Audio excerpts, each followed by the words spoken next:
So 2024 just started, and dozens of popular YouTubers have come out making videos saying that they quit YouTube.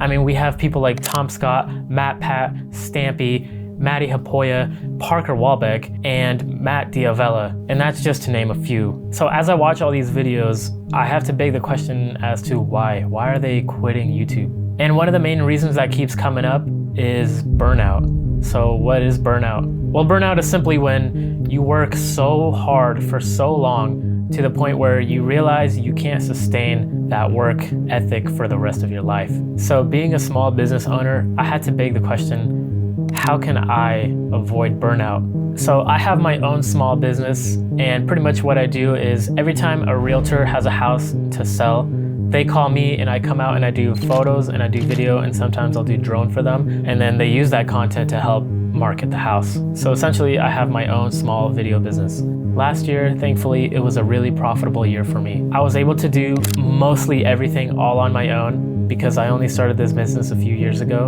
and it finally started to take off. But I realized that I'm coming to a crossroads and I have two options.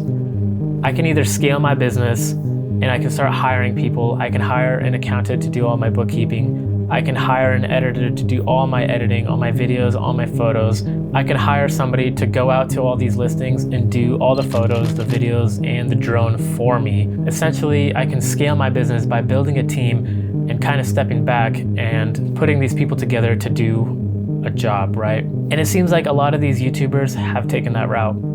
They started creating videos because they loved it. They were obsessed with making videos.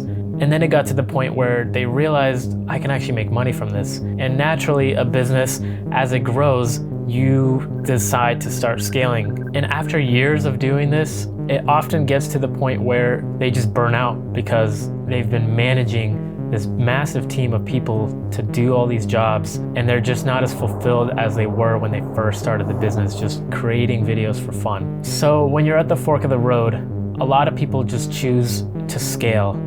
It goes from them running their entire company by themselves to hiring a big team of people to help them do everything. But what a lot of people don't realize is the other road on the fork, the other path that they can go on is the path of simplicity and minimalism.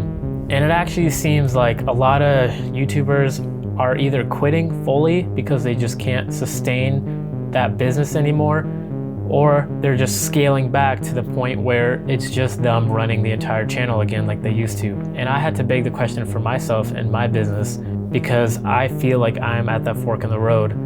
I can either choose to scale my business like a lot of these YouTubers and a lot of these small business owners, or I can go the path of simplicity and minimalism and take it one step at a time. Because honestly, how long can you possibly run a massively scaled business for? Is it possible to run it for 10 years or even 20 years? It's really difficult to run that sort of a business for 20 years straight.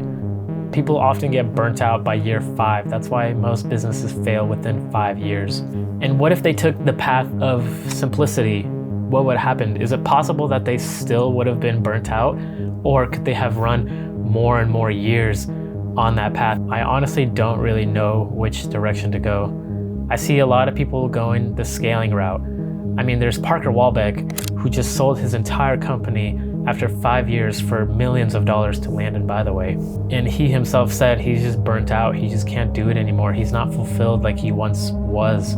If you're a small business owner or you're getting into YouTube, it might be a good question to ask once you start getting to that fork. Should you go the path of scaling, or should you go the path of simplicity?